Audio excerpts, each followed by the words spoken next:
that when you create that level of trust in that community within your team, I think you are able to overcome things that you may not be able to without them. Exactly. And I also think that another way to build trust is to get to know each other on a personal level outside of school. And that's difficult because everybody has their own schedules and their own family schedules and things going on. But if you do make time for each other and find a way to get to know each other on a personal level, I think that is always a powerful key element in creating a good, cohesive team. Hey, what's up? You're listening to Melanie Redden and I talking about the value of building team rapport with your team of teachers. Melanie, who was here with us on episode 2 talking about building rapport with students, is now back to talk about building rapport with teams. I know for me, it can make or break the year. So I hope you stick around.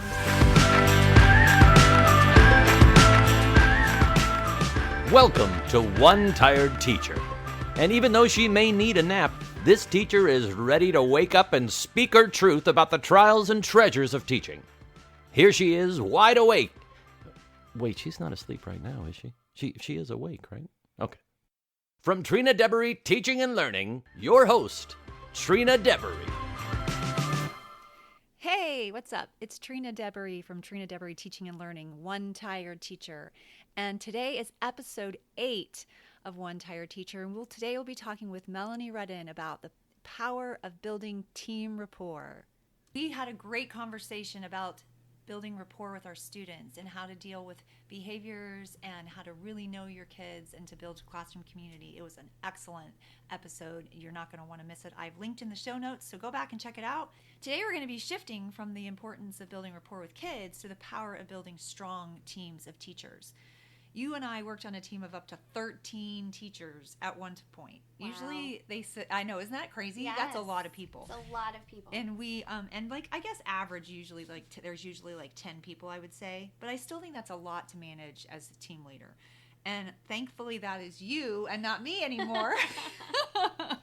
So let's talk a little bit about, if you listen to the other episode, you'll know that Melanie has been teaching second grade for about 13 years and first grade for 1 year, and that we started together.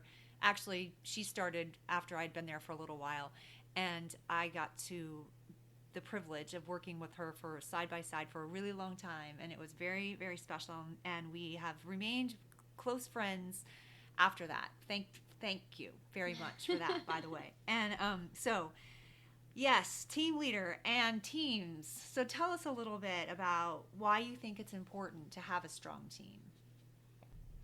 I think the first thing that you need to do to have a strong team is to build trust. And safety as well.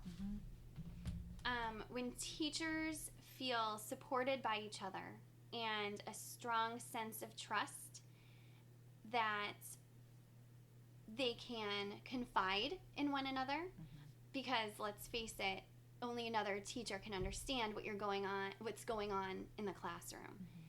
And I feel that we need to be able to trust each other. We need to be able to have each other's backs.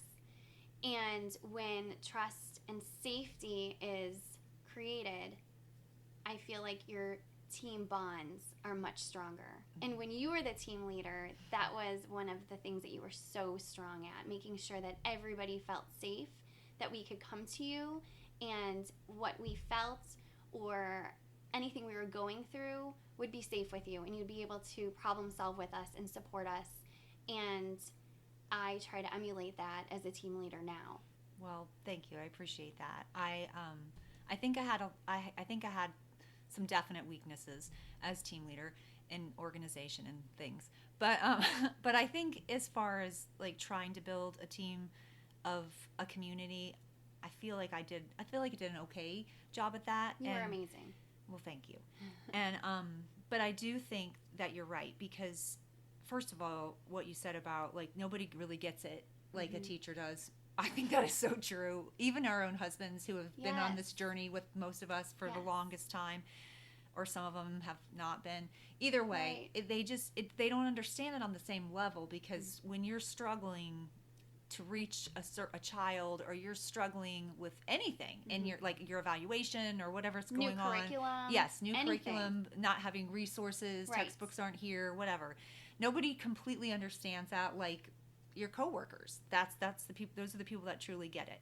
And I think when you create an atmosphere where people feel like they can come to you and that they can complain, they can be upset, they can be mad, and you are still gonna be there, then I think that just like with kids, they need to know that sometimes they can push the boundaries on us. I think sometimes our team members do too.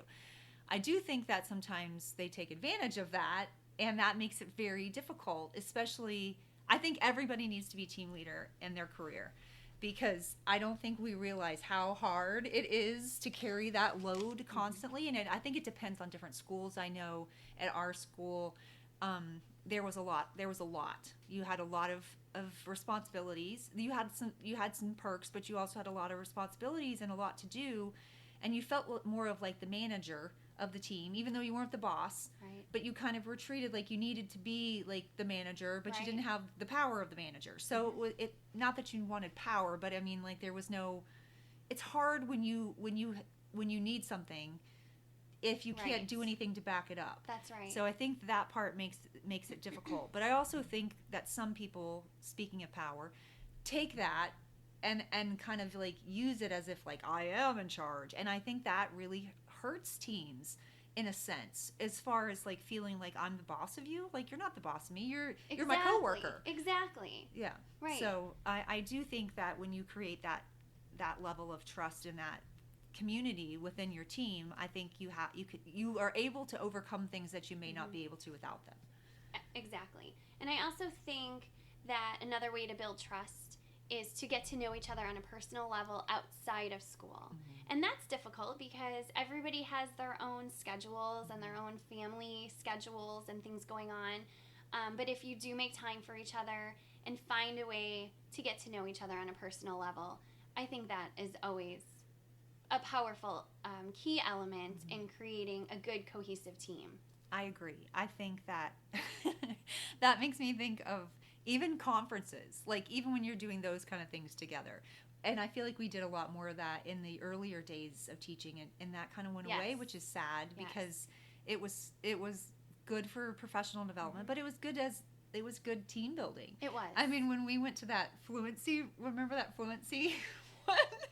Yes, just to get away and to let loose and have a good time and laugh with each other. And laugh. And, like, truly have a lot of fun. And, like, it's memories like that you will remember forever.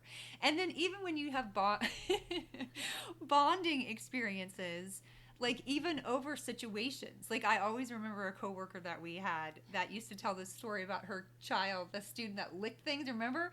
And she'd come into lunch and she'd be, like, this dramatic licking from like the elbow up to the fingertips, and we would just die laughing.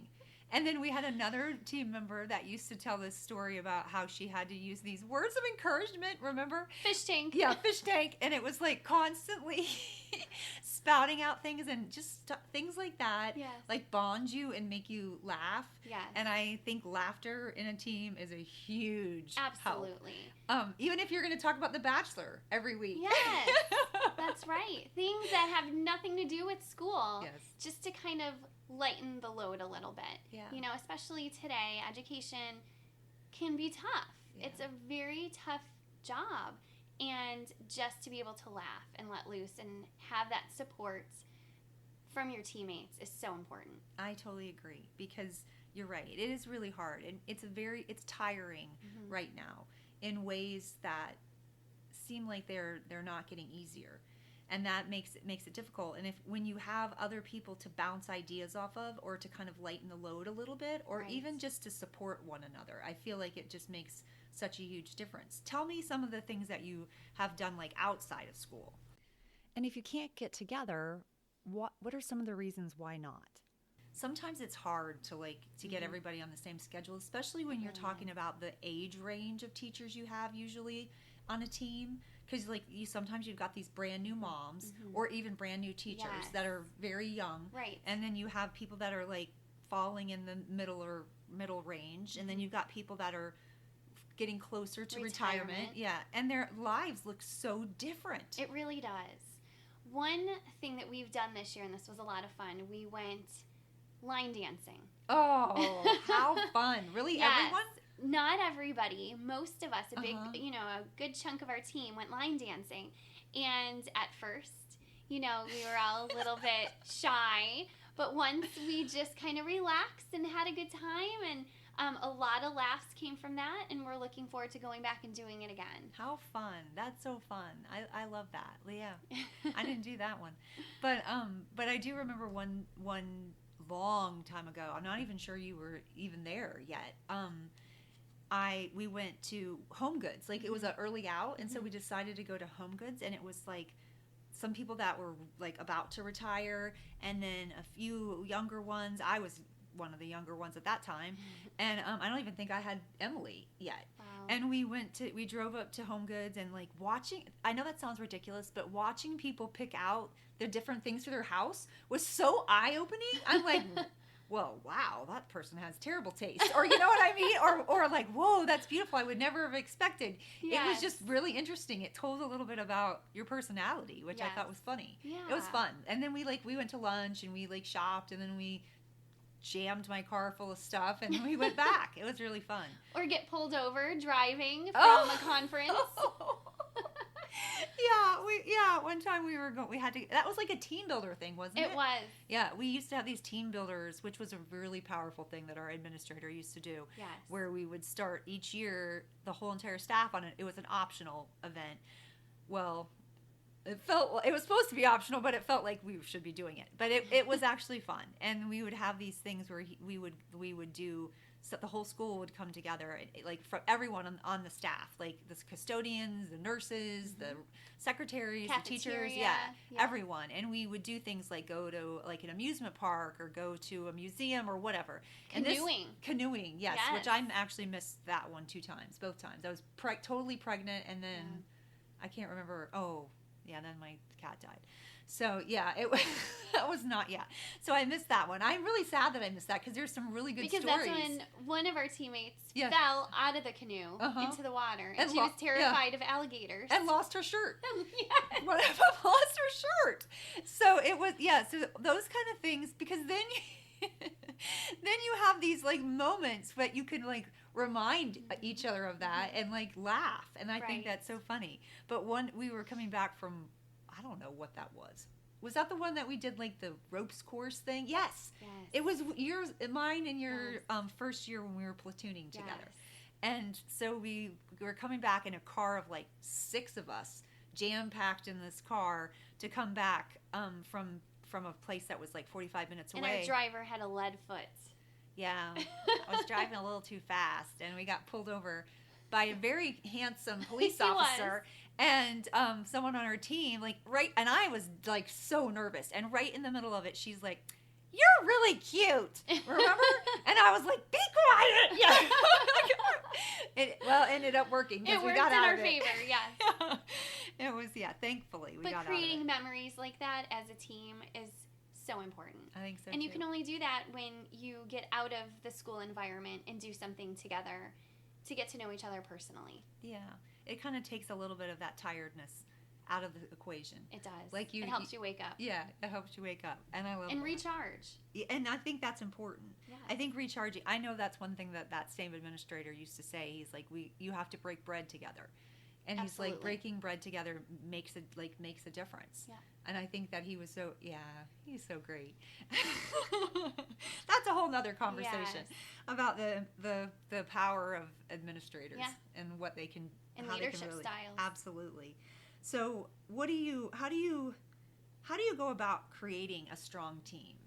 So, when the pressure gets really tough and things get really tense, especially now in education, I think that celebrating each other and really acknowledging all the wonderful things that we're doing in the classroom without even knowing that we're doing it, but somebody else seeing that and kind of giving each other a shout out when it's not expected, I think that is powerful as well. And that kind of, it lifts morale and it makes you feel good, and it makes you feel seen and heard and appreciated.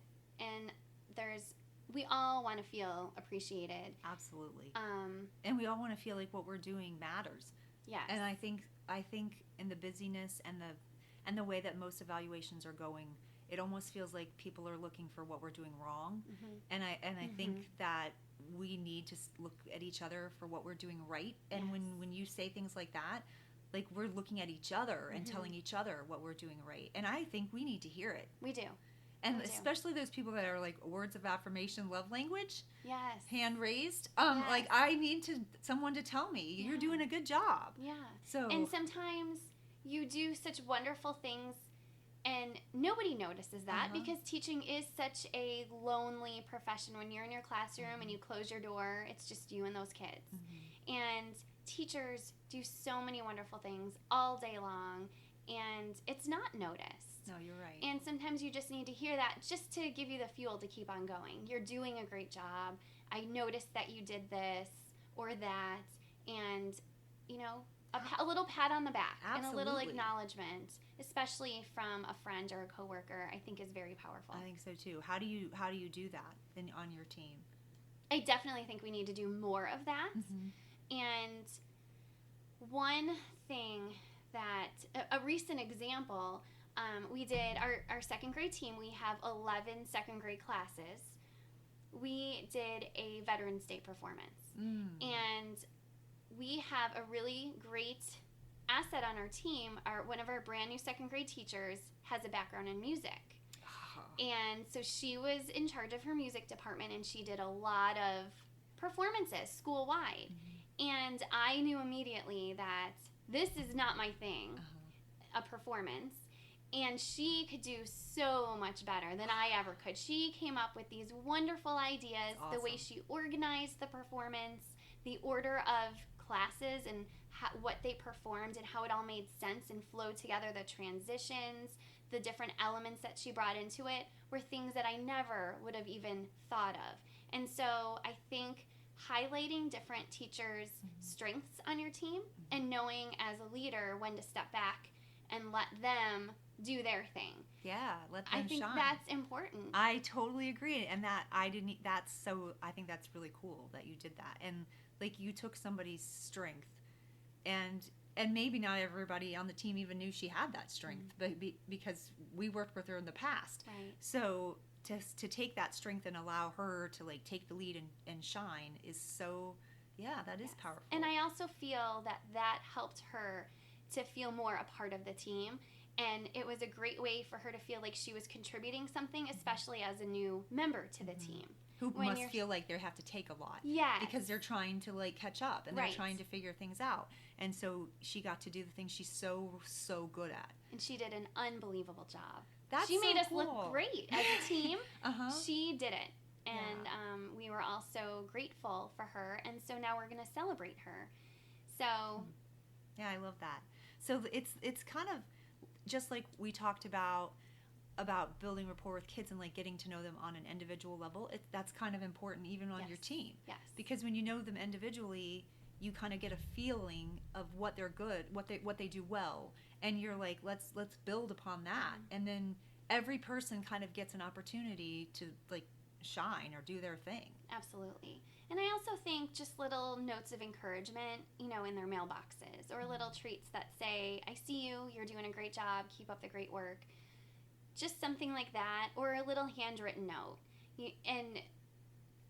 No, I love that because I remember one thing that our administrator did, drop in the bucket. Yeah, he used to do these things called drop in the bucket. Now, he obviously would start off really gung-ho about this, and then sometimes but I mean, I think that's what life happens. You get busy. You forget. You get inundated with so much stuff that you forget to do. You kind of forget to put first things first, which you do. It's just, I think, a human nature, and I think we just have to remind ourselves to do that. But the drop in the bucket would be like something that he noticed. He'd come into your classroom and just walk in, and you'd get a note in your box saying, I love the way that you were, so enthusiastic with your students about the learning, what they were doing while you were learning, and they were so, the kids were like shining and excited, and it's just stuff like that just made you feel like he saw something that you feel it, but you're not 100% sure sometimes that it's happening or that other people can see it. So, and those are notes that teachers keep forever. Oh, too. Yeah. I recently actually took a picture of one of them that I have from him from like 18 years ago. Wow. Because he did them a long time ago, and I'm like, look, I still have this. And I kept them. I kept all of them. It means a lot. It does. It means a lot. And it's something that doesn't take a lot of time. No. Yeah. I think that's important. There was something else you said that I wanted to touch on, but now I can't remember. So, on the other hand, like, how does it hurt a team when team members don't play nicely? Like that. Sometimes I feel like that can happen where you almost feel like you have like a cancer in your team. Yes. And like, how does that hurt your team? That is a tough one, man. I think some people have gotten so tired that they have lost perspective. Mm-hmm. I think it's easy for that to happen because sometimes they're hurting, and maybe they're hurting in the profession, or maybe they're hurting personally. Right. And it's hard not to to keep that separated. I know people say, oh, you should keep it at the door, both ways. Mm-hmm. I think like we're human. You're right. And just like kids, they're human. Like they're going to come to school, and they're going to, if they're in pain, the pain is going to supersede what they have to do in school. Absolutely. And I think that happens for us too. We're not perfect. And even though we try to leave our personal things to the side, sometimes we can't. And no matter, like, something big is going on, sometimes we can't. I can remember a year when I was getting divorced, actually, and I tried so hard to keep it out of my classroom. And there were days when I wasn't crying or walking around like sobbing, but I had kids that just had this intuition, and they'd come and they'd pat me. They'd like pat me and like, yeah, for Alex. I mean, he'd like just pat me and be like, it's okay. And I'm like, but I'm not even crying. Like, I've held it together today. I don't understand. They know. They know. And I think kids they know more than we give them credit for, which is scary. It is scary. And yes, I felt guilty about like that year. But I also feel like what I did give them was that they learned some empathy. Yes. Like a massive dose of empathy. Absolutely. And I think sometimes we have to do that even with each other. We are so hard on each other as a profession. Yes. Don't you feel like that? I like do. We're constantly criticizing one Yes. another. And when we have what feels like cancer on our team, then I think we work to treat it. Yeah. I mean, I don't know how else. But I also feel, and I don't know if this is. Oh, I think okay it's. I think it's okay. I also feel that it might escalate so much that you also have to protect yourself. Mm-hmm. You can only take in so much until it starts to weigh you down. Mm-hmm. And then you have to kind of, be there for them as much as you can without it bringing you down and affecting how you're able to operate from day to day. And you have to have boundaries. Like, there has to be boundaries sometimes. Yep. I mean, I can remember times where I'm like, I remember writing a sign and putting it on my door and saying, saying something about like, I'm unavailable today for help because I'm trying to get home to my family. And like, I will be available tomorrow and the rest of the week, but today I won't be able to help. Yeah. Even though people would walk in with that sign, still on the door, I'm like, did you read the sign? Or I'm going to have to go to my closet and lock the door. Because it just happens sometimes. I don't know if we just lost the moment, though. That's all right. Because it reminded me of this quote. This quote that made a lot of sense to me and kind of hit home about creating boundaries. Mm-hmm. Ships don't sink because of the water around them. Ships sink because of the water that gets in them. So don't let what's happening around you get inside you and weigh you down. Oh, that's good. And I thought that was very powerful. And sometimes I kind of, when I'm feeling like I'm drowning because of maybe people around me and their behaviors, I think of that and I'm like, you know what? You have to set that boundary, be there for them, hear them as much as you can, but don't let that water weigh get you in. down. Yeah, don't let you the down. Water get in. Absolutely. And I think you have to do that sometimes. So what are your thoughts about, like, I know that there's two schools of thought on like on teaching teams. Like, there's being consistent, everybody's consistent, everybody needs to be on the same page, we all represent one school, we all represent the team. and then also like feeling like that's like lockstep, like you're teaching in lockstep. Like, what are your thoughts about that? Okay, so I have mixed thoughts about this. I feel like teaching in lockstep is beneficial to new teachers that are trying to understand the curriculum, kind of find their way, figure out what to do. I feel like given No, I think that's having true. curriculum that's kind of scripted a little bit might be beneficial to brand new teachers. And I think that helps them find their way. But at some point, you have to branch off into your own and say, you know what? Okay, so now I have an understanding of what I need to teach, where I'm going with this, where I need to get my students to be successful. Now I can start being creative and find out who I am as a teacher. What are my strengths? What do I need to work on? What can I pull in? What do I have to offer? And I feel that when we're told what to do all day long, or we all have to teach the same thing on the same day, you know, at the same pace, I feel like that's pulling away from our own creativity. I agree. And we need to be able to explore who we are as teachers. The only way to refine your craft is to to learn from that. And I think that you're right. And I feel like I do understand what you're saying about like it may be beneficial to newer teachers, or maybe newer to the grade level, Right.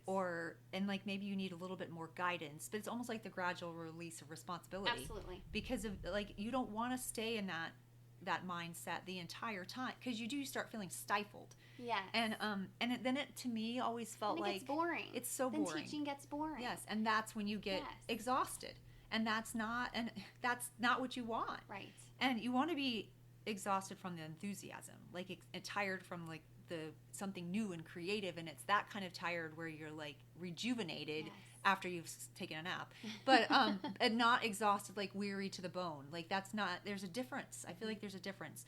But the lockstep always made me feel like it helped the people that were struggling. It was so boring for the people that were beyond that. But it was like it felt like a strive for mediocrity, and that to me was something that I had a really hard time with. And then how do you know the strengths on the team? Yes. How do you know who's really good at one thing and who's really good at something else that you can pull from? If you're all doing the same thing and teaching the same exact way, how do you know who you can learn from? Yeah, exactly. And like I totally get being consistent on like we're teaching standards, and like we want these covered by this specific amount of time. Right. But if you're doing everything exactly the same as this classroom next door to you, do you have the exact same children that you have next door to you? Exactly. I mean, you know, you're not really teaching. You're not differentiating your instruction if you're doing every single thing somebody else is doing. So. And what if I need to be able to spend a little bit more time on a certain standard, but my neighbor next door is ready to move on? And I think that's okay. And we need to have that flexibility to be able to do that. Yes, and if I like that part where you talked about like learning the strengths of other people, because I mean that makes me think of math. Like that makes me think of, what is it, double-digit subtraction, that I had to have you come over and do a model lesson for me. And I'm like, I've been teaching longer, but I didn't care. Like I knew that was your strength. You were really strong, and my kids were not getting it. And if I just continued along on my path, they would not be able to subtract and regroup.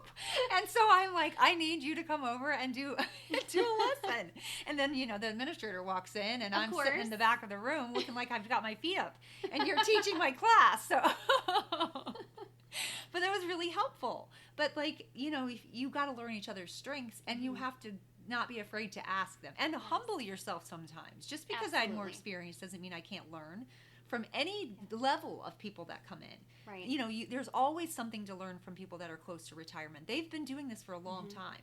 There's always something to learn from people that are brand new, because they have an enthusiasm that we've lost sometimes. In fresh eyes. And yes, exactly. And the people that have been in the middle, like they have the knowledge and kind of still some of the newness as well. Yes.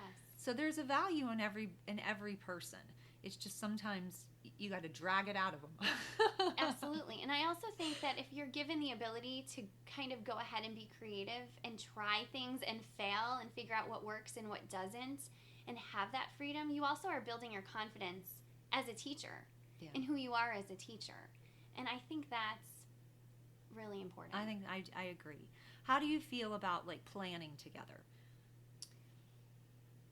Yeah, well, you can't see that eye roll, but I think that it was hard. I will say it was hard for me. It was a hard thing for me. Yeah. It's hard for me because I don't do things the same way every year. Mm-hmm. And I want to try things differently. And I want to do things differently from year to year. So, and it's also letting go of the control. Yeah, you're right. That's hard too. Yeah, because then when people come in and they've got their ideas and you want to value them. Yes. But in the back of your head, you're like, nope, I'm not doing it that way. Right. And so Right. I think I'm not opposed to like having a conversation about how I might teach, like let's say main idea.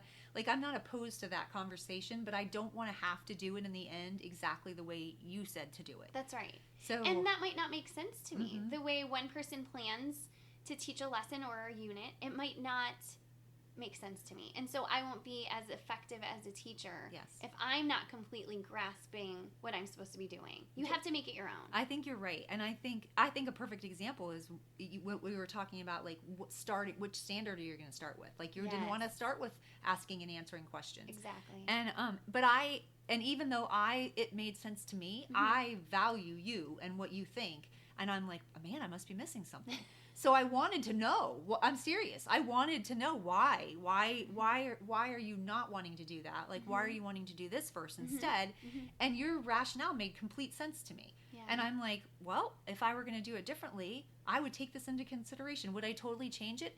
I don't know. Yeah, right. Maybe not. Right. But the fact that we had the conversation just helps me grow and think about it. Right. I think if you can defend what you're doing, you want to be able to defend what you're doing, or why are you doing it? Absolutely. And just trying it. Yes. And if it doesn't work, then you try something else.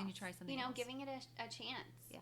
I think, but that goes back to like that you're so good at this and you're good at it with the kids. It's going back to reflecting on like what is working and what's not working and how am I going to change it? Because I tell you sometimes, and I have a hard time with this, watching people that are like, nope, I'm doing it this way. I've always done it this way. I'm going to keep doing it this way. There's going to be no other way.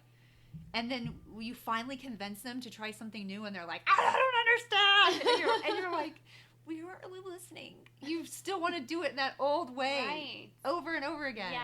And that's okay. Like you do it your way, I'm going to do it my way. And so how do you think a cohesive team helps like our students? Like if we're strong together, what does that mean for the kids? I feel this also goes back to creating trust among your team members. And I think it kind of like setting an example. Sometimes we have to set an example of what we expect from them. Absolutely. And when you have strong trust and a safety net inside of your team, you're able to confide in each other and get to know each other on a personal level. And like we said before, teaching is such a lonely profession. When you close that door and you're in there alone with your students, nobody knows exactly what you're dealing with.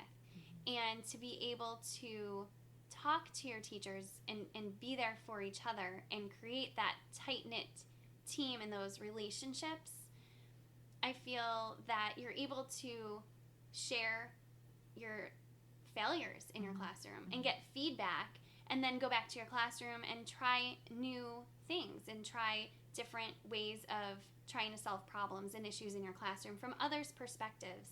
And I think just all hands on deck and getting everybody's feedback and being okay to share your failures and okay to say, I feel like I need help in this area. I feel like that is definitely a benefit to students. I think so too, because then you're kind of you're troubleshooting, you're problem solving something that's causing you an issue. Maybe someone else is an expert at figuring out how to do that. Right. And that it just opens up your walls. It opens it up so that you can get other people's ideas and opinions, and it helps. It can help. I mean, sometimes it's not, sometimes it doesn't, but I think more times than not, it does. And I think that's really a powerful thing. And I think it's important for kids to see that we get along and that we are a team, like a united front. It's almost like a mom and dad united front. That's what it makes me think of. I used to love how my kids were like, "You're friends with Miss Redden?" And I'm like, "Yeah, we actually do stuff." And they're like, "Do you spend the night?" I'm like, "No." But It's just so funny. They're so cute. So do you sleep at school? I know. Do you ever leave? Well, actually. So once again, I'm so glad to have you, Melanie. You are a wealth of information and you are refreshing. And I think that we need some refreshing perspectives in education. So thank you again. Thank you. I'm so glad to be here, and I feel energized. Yeah, me too. All right, so we're woken up. You can wake up too. Thank you. Take care. It's so great to have somebody that's refreshing and energizing and wakes us up. So I hope that you enjoyed this as much as I did. So next week, we will be finishing up this series on the power of coworkers. And I want to take a look at coworkers in kind of a different way, because sometimes it can be a little bit lonely, especially if you've had not such a great experience. And I want to tell you a little bit about that next week. And I also want to take a look at the power of coworkers that you find in maybe you didn't even think of locations. So that's next week. I hope you will tune in to hear all about that next week. And I really hope that you stick around and you subscribe so you can get new episodes every Thursday from One Tired Teacher, and leave a comment. I'd love to hear what you're thinking. All right, this One Tired Teacher is ready for a long snooze. I hope you keep doing what you're doing and sleep tight.